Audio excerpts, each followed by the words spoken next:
In November of 2023, the Swell Pod took a 10-day journey across 5 states, traveling 3,580 miles with one challenge in mind. And that challenge was to interview 100 pleasantly rebellious humans to uncover deep truths about what it takes to create something that has never existed before, challenge the status quo, maybe even change the world.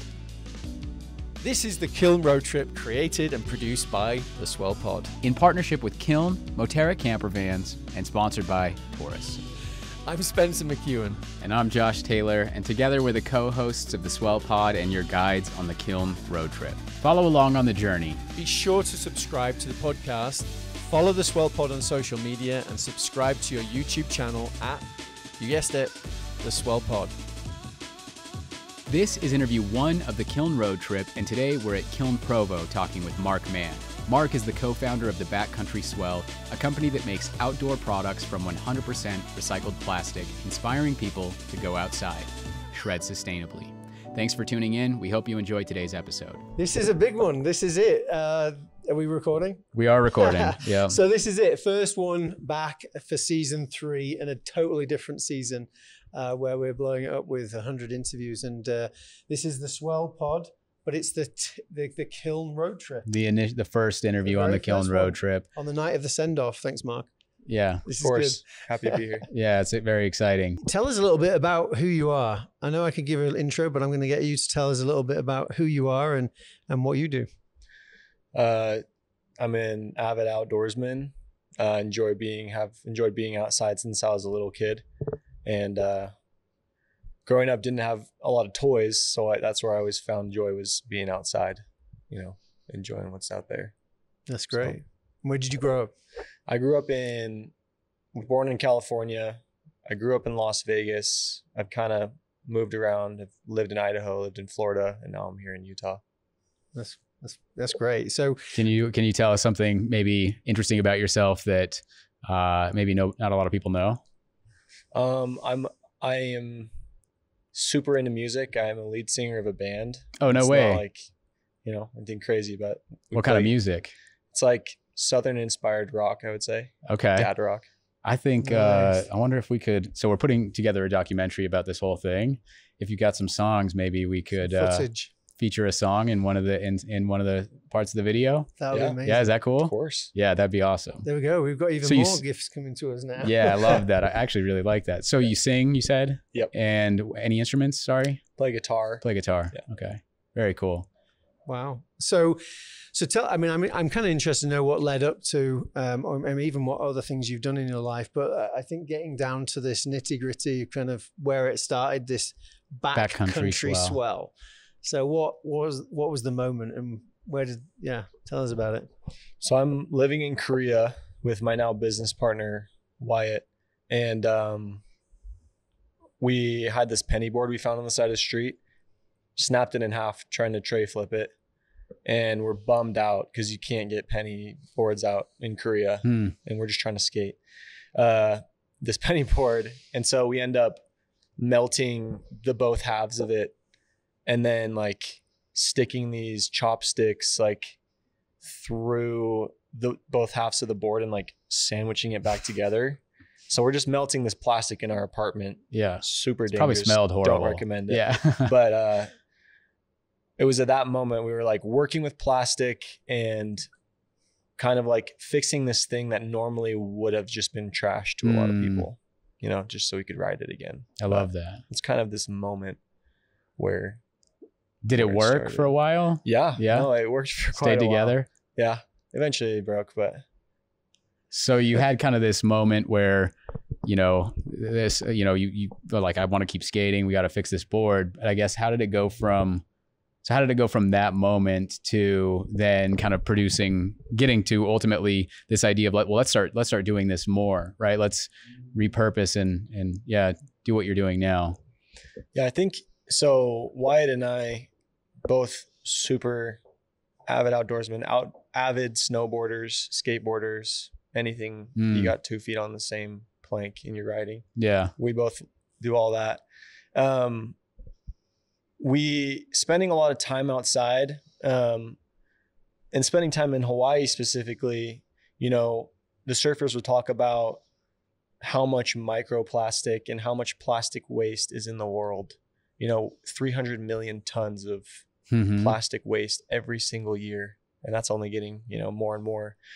So we see this problem and we're like, oh, there's all this plastic. And in our heads, we're seeing it as like, I mean, could we just melt all this down and start to make these outdoor products? We were like, we didn't want to buy these backcountry boards because we didn't have enough money. And so we're like, well, could we potentially make this board out of this trash? It's just free trash laying around, this stuff. And I think, identifying the problem, which is all this plastic waste, and then kind of connecting it to building things that we're passionate about doing in our lives. Connecting those two things is kind of what got us to where we are today. Yeah. So just for anybody that's not familiar, I think they can probably get a good guess based off of that, but just in as short a time as you can, so what is Backcountry Swell then? Is that? Yep. Yeah. So we organize the collection of plastic waste. So we do the cleanups, and then we ourselves process that plastic, melt it down, and turn it into outdoor products that are durable. They are long lasting, they're good, strong products. That's amazing. And how long have you been doing it? Yeah, we've been doing it for about 3.5 years. Some quick questions then. So what from the time that you were putting, did you say chopsticks? Yeah. And plastic to the time, from the time that you seriously thought, we're gonna make something here from this recycled plastic, how long was that duration? From the chopsticks? Yeah. I mean, it's about 1.5 years. Yeah. Yeah. Wow. And when did you know it was going to work? When did you kind of feel like this is going to really happen? So we started melting straight up trash in our oven, in a cookie sheet. We're just melting this plastic. Yeah. Don't try this at home. Yeah. Don't try this at home. We had to get the temperature exactly right. We're melting this stuff down, and then we're flopping the plastic into these wooden molds that we made in the shape of a skateboard. And we're pressing it, and we come out with this ugly, mangled piece of plastic, and we just slapped trucks on it and wheels. And the fact that it rode at all, the fact that it rode even 15 feet was this is success for us right now. This is what it looks like right now is, hey, it's skatable. I mean, you can skate a lot of things, but this trash that was sitting in a landfill or in the ocean is a skateboard right now, and we're riding it. And even though it didn't look good, we were going to figure that out. But that's kind of a moment that we were if anyone's listening around from the background of software, we know that a prototype, we talk about a skateboard prototype, right? That you start with just the basics and then add features to it. Of course, this is a literal skateboard. And then that period, it was just a few days of you making this oven-baked skateboard? A few weeks? It took us a few weeks to figure out that we wanted to put the plastic in the oven. We were trying all the other options because we didn't want to catch our ovens on fire. But this process probably took us, I would say, 2 months to be able to have a piece of plastic that we could ride as a skateboard. Wow. It's exciting. Have you heard of Braille skateboarding? Yeah. On YouTube? Yeah. I don't know. I don't know if you still have that, but it seems like a good collaboration at some point, right? I know that they turn a lot of things into skateboards, so maybe something to check out. Yeah. Check that out. I mean, we could go, I'd love to know the lessons that you learned through this, the process, what type of lessons you learned about, I suppose, the actual process of making them, but also just from a mindset and I don't know, how just the perseverance that you had to have. Did you have another question? No, yeah. I mean, what would you say a couple of 2 or 3 lessons? Something I would say is that you look around, you see this plastic waste, and a lot of times it's just this is trash. And that there's a reason that people don't do what we're doing. It's plastic is, especially different types of plastic. You know, you look at a trash pile, there's maybe 8 to 10 different types of plastic, and chemistry wise, they don't always bond together. And so there's a reason why people don't just take trash and make stuff out of it. It's very meticulous. There's a lot of chemistry involved. There's a lot of just learning the different temperatures, the thermodynamics of the plastic.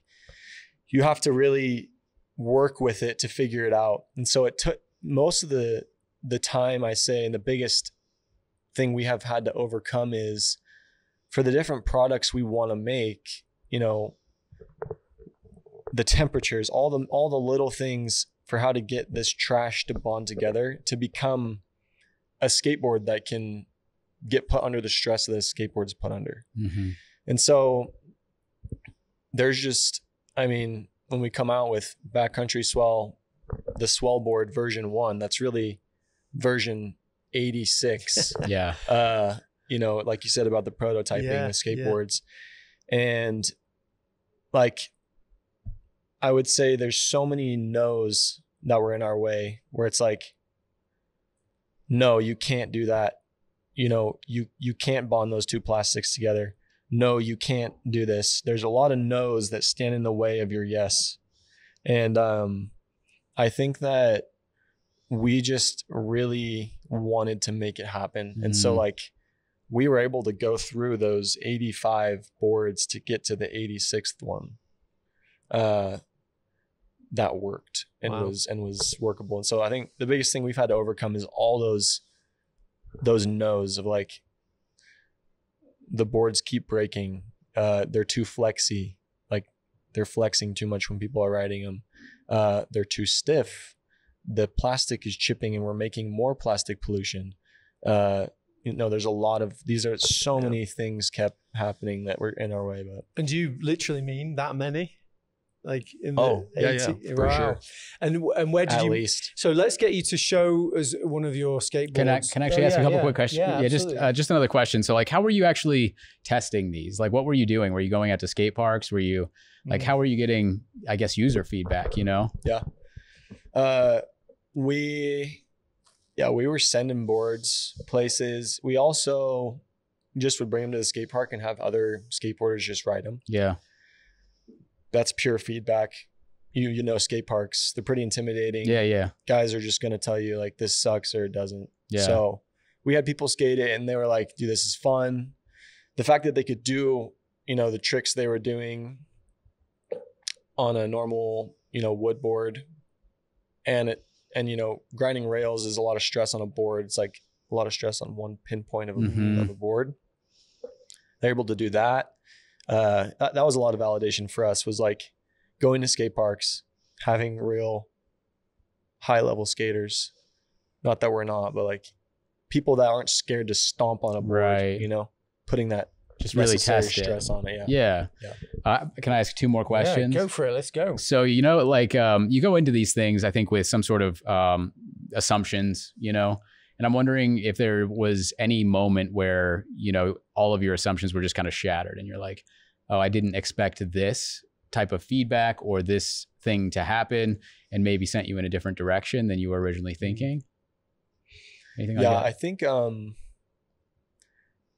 we finally get the Swell board, which is basically a penny board, our version of a penny board, or like a small cruiser. We get that perfected. We release it to market, and we just aren't selling skateboards. You know, it's like it's a really niche market. It's like cruiser boarding within skateboarding is already a niche, and then you take even smaller than that, it's like a recycled cruiser board. Now you're biting into another smaller demographic. So it's like our market share kept shrinking, you know, within what are available, like our customer base that was available. And I think that, you know, we didn't sell that many Swell boards to friends and family. We did. And then there was a few people that bought them that weren't friends and family. And it's like, we're stoked, obviously, but that's cool. I think we realized at that moment that like a pivot we were going to make is like, this isn't just about skateboards. Let's do more.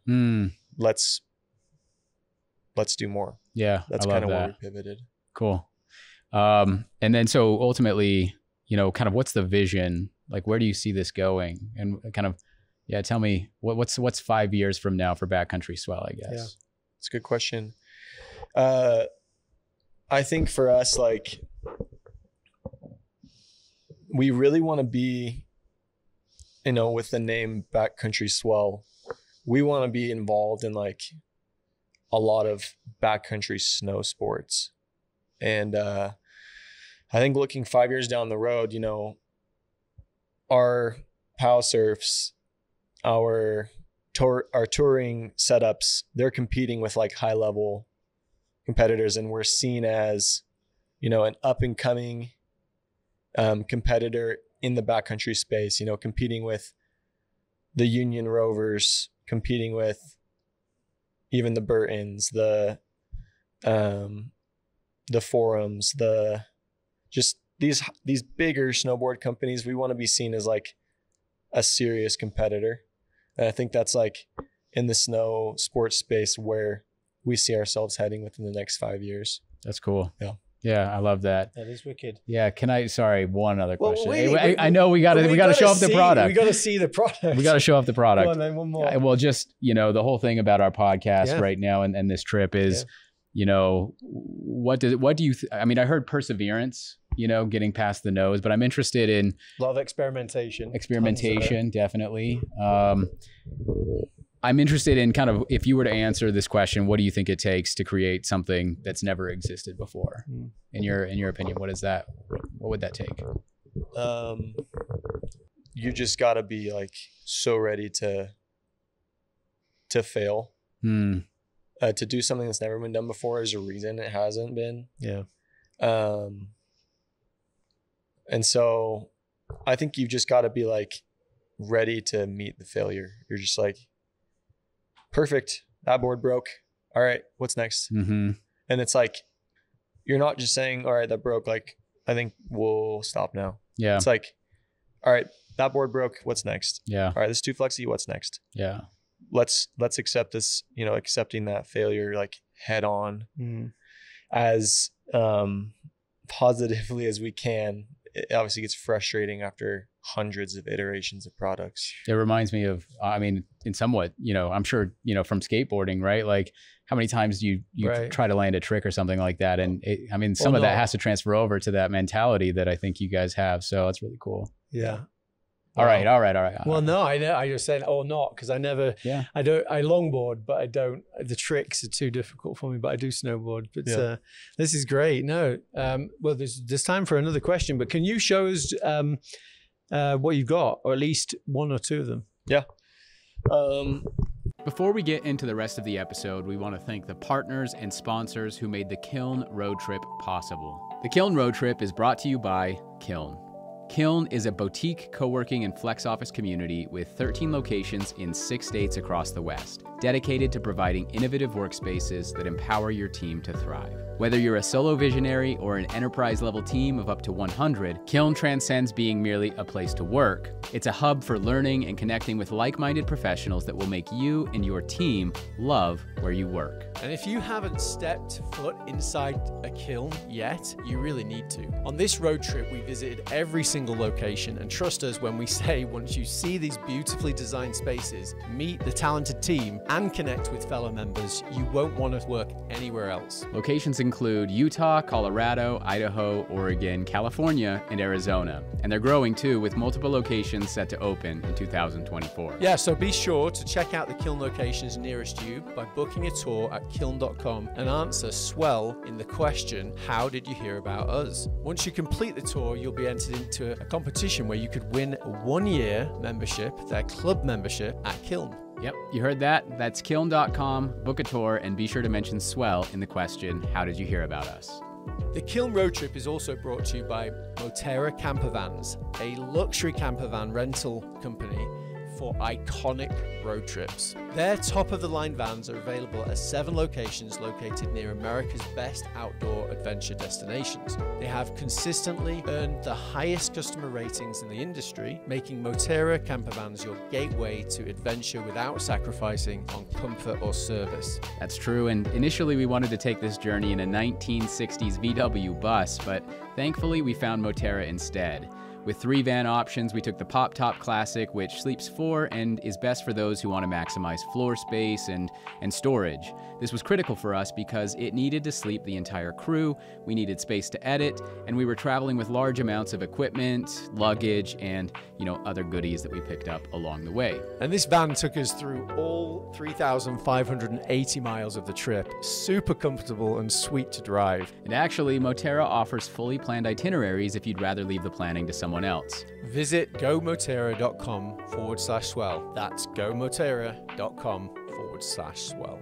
This episode is also brought to you by Taurus. Taurus is leading the charge in home energy storage. Taurus makes it easy to achieve energy independence and a greener tomorrow. The Taurus Station provides everything you need to generate clean power, efficiently store electricity, and easily manage your energy use. And installing a Taurus station offers plenty of benefits, including save money on your electricity bill, also ensure energy security with backup power during outages, reduce carbon emissions with renewables. You can also automate EV charging and HVAC systems with 100% renewables, and enjoy unrivaled system monitoring and support. If you like the sound of those benefits, get a quote to build your Taurus station in less than 30 seconds. Super easy at taurus.co. That's TORUS.co. Now, let's get back to the episode. So this is our approach ski, technically 3.0. You could call it the 167 if you want to get into it. But anybody who's familiar with backcountry and a touring setup knows you've got skins. It's moleskin, grains run this way. So you slide forward uphill, but it catches when you try to lean back. And so you're basically scooting up the mountain. But these are for backcountry snowboarders to get into the backcountry. Your foot pivots here, your bootstraps in here. And then you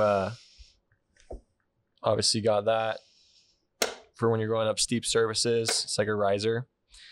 But what you're seeing here is like these components here are Volet components, but this deck that this is built on is 100% recycled plastic. So like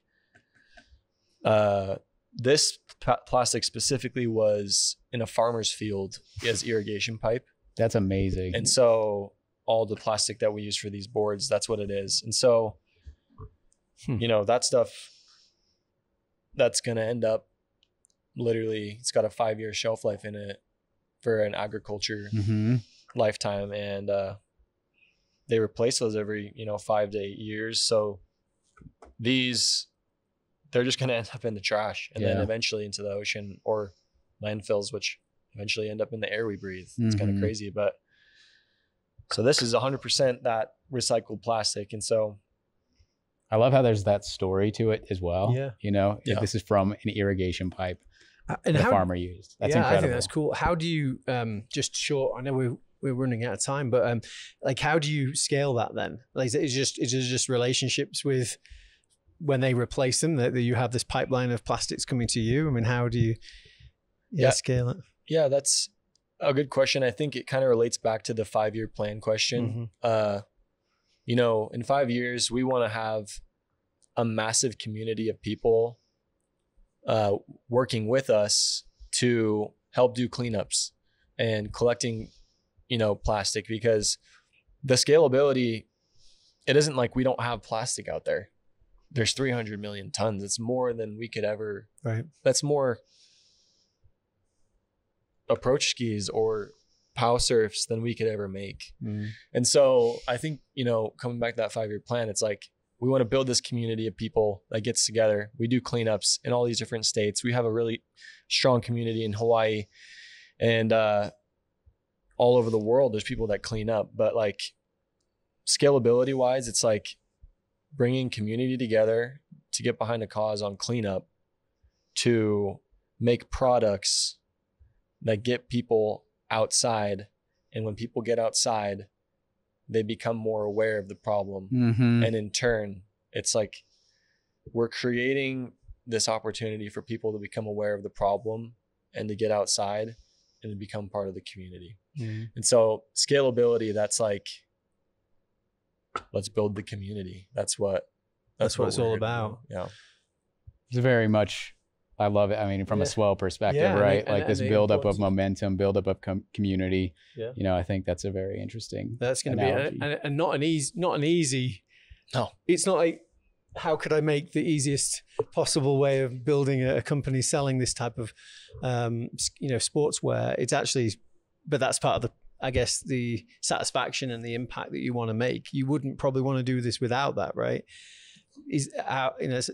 What would you say? Is that how big a part of that is motivating you? The kind of the environmental element and the community element. There's a lot of it. It's I think that like what we're more solving than like the plastic issue, because we're like the plastic issue is like a systemic issue. It's like single-use plastic is a part of giant corporations, and we're not attacking them. We're like, in a way, creating more awareness to the problem, but also at the same time, we're cleaning up this plastic and reusing it. And so the environmental part for us is like kind of where it all started, because it would be a lot easier for us to use virgin plastic, like that has never seen a surface. Yeah.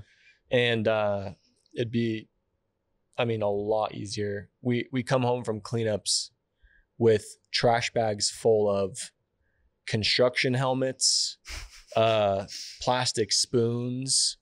We're talking big old buoys that have been floating in the ocean. Wow. This stuff's been floating in the ocean for 10 years.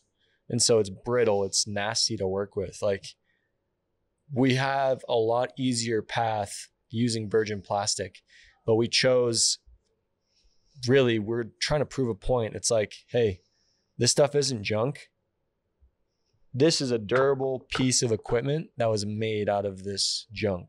Yeah. And so that's kind of like the environmental part of it is a lot of the root of what we do, and it's definitely made it harder, but it's definitely worth it. Yeah. Choosing, you didn't choose it because it was hard, but you that's your vision, that's your mission, that's the impact you want to make. And then you've put that together with something you also love, which I like, that mashup of just things you love and and it's important to you, and you put them together. That's probably why you were so persistent with it, right? This thing makes sense. It's two things I feel passionate about, right? That's great. Pennyboard, is it there? Just a minute. Yeah. This is a skateboard, an earlier skateboard. It's an older one, but yeah, that's gorgeous. Yeah. Love that. You can just feel it. You can feel you can see that this thing is durable. You can see little other colors too of plastic. If you look at the side profile, you see like literally there's shreds of random layers of random history, right? Stuff from the past. Yeah. Is that what it is? Yeah. That's great. Even these risers here. Wow. I love it. I love that. Yeah. It reminds me, I lived in South Africa for 2 years, and they would make sandals out of tires. Oh yeah. The Zulus would just make them, and they would of course last forever, right? But this thing's not gonna. This is gonna be around forever, right? That's wonderful. What are the? I know we need to wrap up. This is awesome. You do use. You're actually a member of Kiln as well, aren't you? Yep. What do you think of Kiln? Kiln's great. I think it's interesting. You're usually just around, if you work with a group of people, you're usually just around your group. I think the community is like, you work with a bigger community, you just increase your bubble, you know? So maybe you meet somebody that does something you like, and you're like, oh, I learned something from that guy today. Mm-hmm. Today I taught a guy how to cut his bagel in half with the bagel cutter. It's a community. I think that's interesting, especially for, a bunch of people in the same area that work in all different aspects to come together. Yeah. And, I mean, even this opportunity, we wouldn't have met otherwise, right? No. You walked in our office and I did. He's really good at that, just kind of popping but in. Mark was better because he stood there and just patiently answered and talked about, because Mark does multiple things. This isn't his only business. And that would have been an interesting story in itself, right? Of how you got there. Any advice for listeners who want to create something from nothing or go and do something different? Any last leaving advice for them? And then last question for you. I just see those 3 hats up there. I'm just, oh yeah, can I get a hat on the yeah, of course. Yeah. These are dope. Man, that bottom one, I like that blue. Is that all awesome. right? Yeah, go ahead. And look, you've brought more gear, but we've got Thanks, man. Got a gift for you as well. But green hat guy? do you know what is that? Yeah, I'm green. I Match think glasses. I am green, man. There we go. Let's get it on anyway. Let me put the logo in the front, actually. Yeah, hey, we got it. Oh, that fits you well. Does that fit That looks good. pretty well? Yeah, that's good. Well, swell. That looks I guess great. Swell. It sounds a bit cheesy. This is now. Mark was even going to save us. Do we have the right size? Do you know what? I'm not sure, but Pleasantly Rebellious T-shirt for the road trip. Mark was actually going to save us by printing all these for us because we. Oh, no way. I didn't know that. Our vendor fell through. Mark was literally ready to do it, and so thank you, Mark, for that. And we should have probably put you more stuff, but that's a Pleasantly Rebellious T-shirt, and we think that you are definitely pleasantly rebellious. We love what you're doing. Sick. I would say you asked the question. That's right. I did have something. Yeah. Just last thing. Perfect. And the other business I work at is Grit Marketing, and I believe they're going to be on the podcast on Monday. But learn this there and many other places in life. But it's like if you don't have a why, then there's no reason. So when you want to do something no one's ever done, and if you don't have a why, you got to find that. Mm-hmm. It's like, why are you doing this? Find your why and go and get it. Go and just do what you got to do. It's great. Yeah, so if people want to find out more about Backcountry Swell, about you, whatever you want to, kind of promote right now. Backcountryswell.com. And then on Instagram, we're just at the Backcountry Swell, and YouTube. If you search the Backcountry Swell, you're going to find us. All right. Yeah. That's great. Perfect. And then look forward to, I guess, some plastic meetups where you're going to, that's something that people can look forward to and start contributing and helping with this community thing. Yeah. Good stuff. Nice. Really nice to meet you. Thanks, Thank Mark. you for coming on the Thank you for podcast. having me. Thanks for tuning in to today's episode of the Kiln Road Trip. Be sure to follow along on the rest of the journey, and you can do that in 2 ways. 1, subscribe to the podcast, whether you're listening on Apple, Spotify, or maybe even watching on YouTube, and follow along on all of our social media platforms, whether you're on LinkedIn, Instagram, Facebook, Twitter, or TikTok, at the Swell Pod. Thanks again, and we'll see you in the next episode.